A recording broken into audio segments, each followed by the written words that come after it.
This is a special treat for me this week on Freedom and Prosperity Radio. I know during the presidential election 4 years ago, somebody used the phrase New York conservative. I bristled having grown up in New York myself. I realized this, a lot of people, they grow up and they read Russell Kirk or any number of scholars. I said, my conservatism actually starts in a magazine I used to pick up. And yes, I did read the articles in them, mainly the ones whenever I saw the name P.J. O'Rourke on the cover, and then people would say, "Oh, sure, that's what you're buying the magazine for." But I really did, and I've consumed pretty much anything P.J. O'Rourke has ever written since, and he's got a brand new book out called "A Cry from the Far Middle: Dispatches from a Divided Land," and he is our guest now on Freedom and Prosperity Radio. PJ, it is such an honor to get to meet you even telephonically. How are you doing, sir? I am fine. Lonely out here in the middle. Yes, it is. But that's okay. I've postulated many times that I watch, whether it's our local city council meetings devolving into jumping up and down, and of course here in Charlottesville, we know a little bit about notoriety for watching other people protest in our streets. That the 5% of the population right now is dominating easily 95% of the media attention. And that I think the far middle that you write about is where the rest of the 95% are. Do you feel the same thing? Well, I hope so, but I mean, in media terms, you're certainly right about that. In media terms, I feel like I'm on a lonely highway in the middle of the night, standing out on the double yellow line while idiots pass me at 120 miles an hour on the left, and morons pass me on the right over there in the gravel in their big pickup trucks flying the Confederate flags, but that can't really be true. I mean, America is not fundamentally a highly political country. You wouldn't know it from current reports and current noise. But Americans mostly mind their own business and wish politicians would do the same. And I am a little puzzled by how we got so tribalized over an issue that most of us fundamentally don't care that much about. There's a curious thing, because I remember when Ted Turner announced he was going to have this bold new vision, a 24-hour news network, and I remember somebody asking, what are you going to fill it with? And I'm now we've got 4 or 5 of them, PJ, and yeah, more than we can count. And what do they fill it with? They fill it with junk, because good content is this, I know this. Good content's hard to come by. And if you're trying to instantly, every day, every hour, fill up your content maw, you're going to end up eating things out of the lawn. I've been there. In our famous riots here in Charlottesville in 2017, I was about to get into a fist fight with a young man who I later found out was actually a Columbia University student and a wonderfully sweet fellow that I wound up having a conversation with, but he was caught up in the mob mentality, and he bumped into me, saw the color of my skin, and called me a racist. And after going back and forth on the silliness of that statement, we were about to fight, and the president of Black Lives Matter in New York came to the rescue of what most people would consider a conservative talk show host. Film at 11, dog bites cat, but he came in because he had come to know me over time. He had been on the show, we had talked. He was a terrific fella, and he came in and he grabbed the kid and he says, "No, he's cool." And it struck me that the only reason he would know that is I took time to interact with him over time, and that maybe all of us can't be turned on each other if we spend a little bit more time getting to know each other, whether it's in the coffee shop line or as we walk the dog down the street and hopefully clean up from our neighbor's yard, that kind of stuff. That the more we even just cursorily interact with each other, the less we can be turned on each other, PJ. Does that make any sense? Well, it certainly does. Within the context of a real social network, it does. But then there's the sort of the contrary argument going on and argument is the right word here, is that because of the internet, I talk about that a little bit in the book. Whose bright idea was it to put every idiot in the world in touch with every other idiot? I love that section. Oh my God, I love that section. In the anonymous atmosphere of the internet, we sort of like create an intimate distance. I mean, we're extremely distant from each other, but we're right in each other's faces, and it's ugly. And it goes back to something that sort of sounds like what you were saying, but really doesn't mean the same thing. Is that this idea that if we could only all communicate with each other? It kind of goes back to the Marshall McLuhan idea of a global village, that we all thought was so cool 50 years ago. But Marshall McLuhan, if we'd actually read him, we would have realized that he was very skeptical about the benefits of this so-called global village, which he predicted television would cause, as being before computers.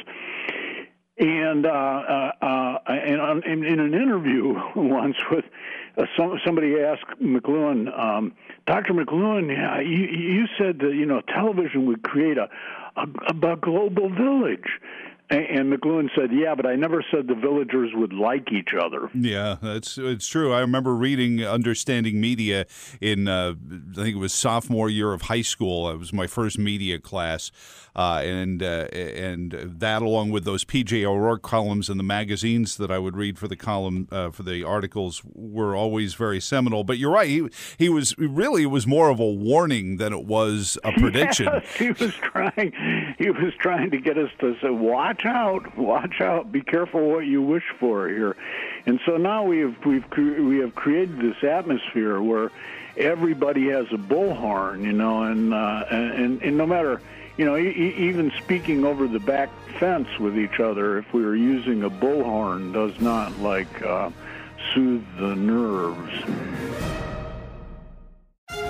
PJ, let me ask you this. PJ O'Rourke is on with us. You can find him online at groveatlantic.com. We're going to post a link to his new book. It's called A Cry from the Far Middle, Dispatches from a Divided Land, where I really want you to come away thinking there's more of us in the middle with you than you think. And maybe that you don't want us there with you, but we're there. No, not true. But when I grew up, and you're a little older than I am, but we grew up in a period where conversation didn't have to have a conclusion. There wasn't, a referee that was going to hold up a scorecard, and the Eastern German judge wasn't going to give somebody a 4-3 after 10-0s for everyone else. We weren't going to have a winner and a loser after every conversation. And the people who tried to have a win-loss column in conversation were the ones that were wearisome and nobody wanted to hang out with. And that's kind of where we are now. And of course, politics is that, conversations are not a zero sum. And in fact, indeed, arguments about political policy should always be open-ended. They should always start with the idea of, I'm willing to change my mind. I'm willing to change my mind. There's a famous thing with John Maynard Keynes, the economist, who was accused. Some journalist accused him of being inconsistent, and Keynes said, "When my information changes, I change my mind. What do you do?" And, conversations, you don't score a conversation. You have a good conversation. You have a good debate. It might even be a little bit of an argument, but it doesn't have to be it doesn't have to be a winner or a loser. And all political issues are like this, are open-ended. But politics itself is not open-ended. It is a zero-sum contest. Somebody's got to win and somebody's got to lose. And it tends to distort when we're facing a lot of political problems, and let's face it, at the moment we are facing a lot of political problems. This winner-take-all attitude that underlies politics is just poisonous to our ability to figure out what we ought to do or ought not to do. Is some of it that the political office holders and even some of their appointees have taken this idea that they're here to do things for us, and therefore we should be able to dictate to them, and or vice versa. And at the end of that, it's put them in a position where they were never supposed to have this kind of authority over whether or not I get a check at the end of the month, or if my business gets the funding it needs to make it through the next quarter. No, they. One of the problems that we face, and I think even somebody who is like a firm liberal should realize that one of the problems that we face with government is simply quantitative. Joe Biden's platform, and I'm although I'm a conservative and at least nominally a Republican, I'm probably going to end up voting for Joe Biden because of, I don't even need to go into all that. But Joe Biden's platform is 564 pages long. Now, quantitatively, let's stipulate that everything in that platform is a wonderful idea, but it becomes a quantitative lie. Nobody can fulfill all that many promises. Nobody can launch that many flying ponies at that many candy-flavored rainbows. Well, and is that then, part of the problem is what we're identifying is government that's trying to fulfill those 500 pages. And that's, we just leave us the hell alone is right. What we wind up finding ourselves saying is, why do you all, whether it's a governor saying your job is non-essential. Well, it was essential until yesterday. It's essential to me, dude. Yeah, and the people who used to show up. What's going on here? Yeah. Who are you to tell me my job is not essential? This is not to say that, we don't have a public health emergency, and there might not be emergency things that we have to do about it. But the idea gets into government's head that it is government's purpose and mission to solve every conceivable problem, and it simply can't be done. No one institution, as churches have found out in the past, and as families find out, as in the ordinary course of things, no one institution can solve every problem. Mm-hmm. No, I agree. And when they try, that's usually when things come up. So I talk to as many 20-somethings as I can. I've raised 3 to that point, so I get my millennial focus group. I've got 2 and one on his way. Where is the next generation going to get it? Hopefully they buy your book, they read your columns, they read your writings. The skepticism that if you're trying to tell me you're going to do something for me, my first reaction is, what's the catch? Which was... what's this free part about this free lunch, experience will take them. Experience will take them in a somewhat different direction. And as not only as somebody who experienced the '60s, but as somebody who, in his own small personal way, did his best to cause the '60s. I have more faith, perhaps, than some people would that kids will get over it. Mm-hmm. So another thing I talk about in the book is that children are natural little communists because the communist creed, the Marxist fundamental Marxist idea, from each according to his ability to each according to his need. Well, out there in the cold, cruel, real world, my ability is to make an occasional wisecrack. My need is for, a G5 private jet and a chateau in France, on a 100-foot yacht. It just doesn't work that way. But there is one situation in which, from each according to his ability to each according to his need, is actually valid, and that's in the family when you're growing up. Mm-hmm. And so it gives kids an idea. It really does work that way when mom and dad are in charge. And then when they get out into the big world and find out, that what a bad substitute for mom and dad government turns out to be, their minds will come around. Also, then it's a matter of as they get jobs and start to pay taxes and start to wonder, well, what was all that for? Mm-hmm. What did I just pay for there? Yeah, that first April 15th is a cold, cruel awakening, isn't it? Isn't it ever? Yeah. And I worried about this 20-odd years ago when I first started to read articles. I was doing morning radio at the time, but it was music radio, so we would have some fun with the idea of everyone gets a trophy in youth sports.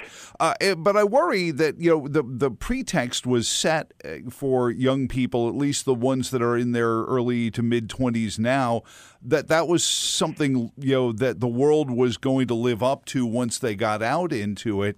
And we're watching some of the bumps and the rebirth of a generation that thought everything would work out and they were all going to get a trophy for participating, and they're trying to refigure it out. Do you sense any of that, PJ? Oh, sure, yeah, that's a contributing factor. I mean, there are a number of contributing factors to the leftward slant or radical slant of young people.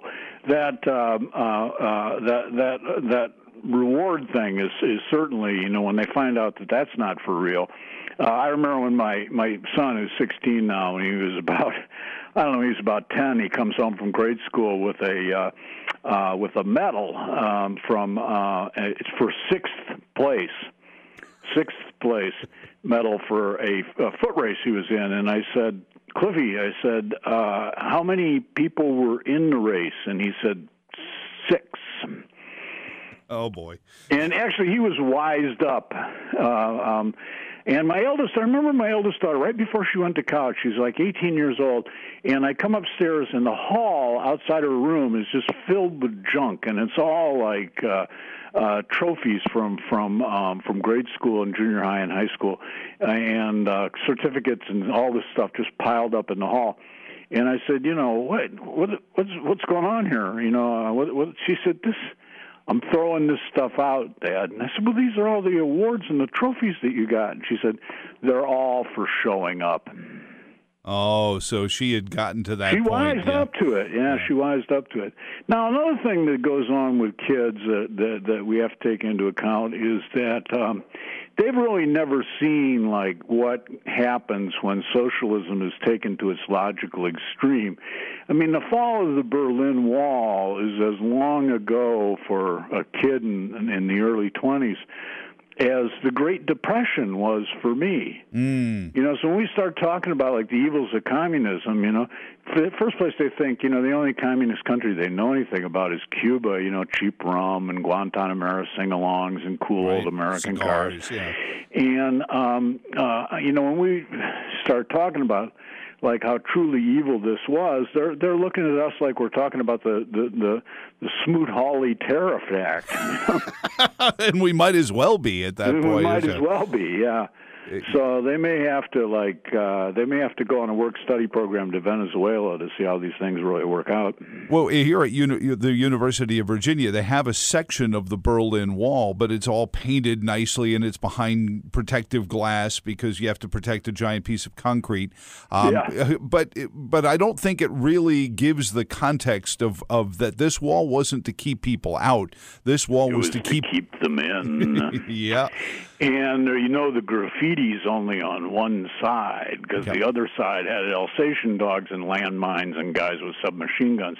I was there for the I didn't quite make it in time for the fall of the wall, the opening of the wall itself. The minute I heard this was going on, I jumped on planes, and it happened at midnight on Thursday night, and I got to Berlin like in the middle of the night on like Sunday, very early Sunday morning. And the party was still going on. Still must have been. It was just wonderful. God, one of the great moments, one of the happiest moments of my life, I must say. I've talked to folks who've traveled to Germany just as a complete tangent, and when you get to talk to P.J. O'Rourke, why not? But I've heard people say that the reunification of the two countries started out like a house of fire, and that the East was going to have all of this, and there was going to be this investment, but it was really sort of kind of fallen out of. It's become passé, and the East really hasn't boomed the way they thought it would, and they're almost sort of treated like the American South. I've heard a little bit about that. And of course, in fairness, it took tremendous social damage was done by the communists. Tremendous true. social and economic damage. Much as tremendous social and economic damage was done by the damn Confederates to the South. Yep. It really took the South it took it probably about 100 years to recover. So we shouldn't be too surprised that things haven't gone perfectly. I got to say, I'm no expert. I haven't been back. The last time I was in East Germany, it was East Germany. Yeah, it was, and you can come to the South and wonder if you should use the past tense when you talk about recover anyway. Certain places, yeah. But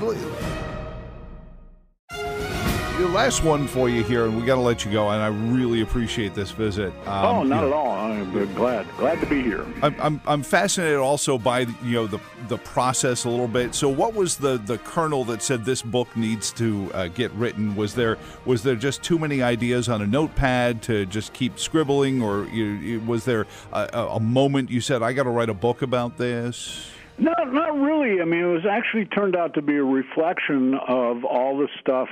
Well, I mean, it is. A lot of the stuff is previously published, not all of it. But I realized about 4 years after the Trump, I covered the Trump election and the Trump nomination and stuff, and the deep divisions that were evident in America. And I had some very interesting and sympathetic talks with Trump voters. It's not like I don't hate them. I don't look down on them. I understand exactly why they wanted to send a disruptor to Washington, and he's done a pretty good job. You can't argue with the concept either sometimes. Some for good, some for not so good. But I realized that I've been writing about this for 4 years. And I thought, geez, well, let's pull it together, and clean it up and do a little bit more work on this. But I basically, it's one of those things, sometimes I'll have a book in mind when I'm writing pieces ahead of time, and I think, well, this is going to be collected into something about economics or something about foreign policy or something. But in this case, it was the fact that this is what I've been concentrating on for 4 years. Is the hardest lesson to learn that we the people is still the dominant phrase, and that if there are issues in this country, I think it was Clinton's inaugural, there's nothing wrong with America that can't be fixed with what's right with America, that still is there as long as we the people are on the title. We can fix this if we kind of shake it off the fugue and realize that there was no point in being turned on each other because we all are basically living nearby each other. Yeah, I mean, that's the hardest thing to remember is that, this goes way back to my book, Parliament of Whores. When at the very end of the book I cover my local town meeting, and I said, you got to remember that when it comes to political prostitution, that the whores are us. P.J. O'Rourke, the book is titled Cry from the Far Middle, Dispatches from a Divided Land. I haven't read all of it yet, but I've read most of it, and it tweaks you sometimes. If you voted for Donald Trump, it tweaks you a whole lot of times. But then again, I think the president was the kind of person who was like, I'm fine with you tweaking me. Growing up in New York, I think, for the most part, we expect tweaking now and then. Right. And I did eventually read Russell Kirk, but he's not nearly as funny as P.J. O'Rourke was. Thank you. And I would have been surprised to have found him serialized in the magazines that most kids didn't read for the columns, which is sad that they've kind of gone away. Do you wish still there were magazines like that out there, P.J.? I do. I miss that whole magazine world. And for one thing, that it allowed people a long time to get their thoughts together, whereas the internet doesn't allow us much, and most modern communication doesn't allow us much time to get our thoughts in order. And it was well funded, it was slow, it was well funded, it was kind of a genteel process, and you look back at those old slick magazines, a lot of the stuff in there is junk, but then again, there's quite a bit of, when it was good, it was very good indeed. And P.J. O'Rourke was part of that whole period of time. Dan Patrick is fond of saying first and wrong is still first, which I guess is the modern media mantra. P.J., it's been a joy again. It's groveatlantic.com. We'll put the Amazon link to the book, A Cry from the Far Middle. It has been an honor to have you on Freedom and Prosperity Radio, and God bless you, sir. Been an honor to be there. Thank you. And for you all, thank you for listening. Till next week, so long, and thanks for all the fish.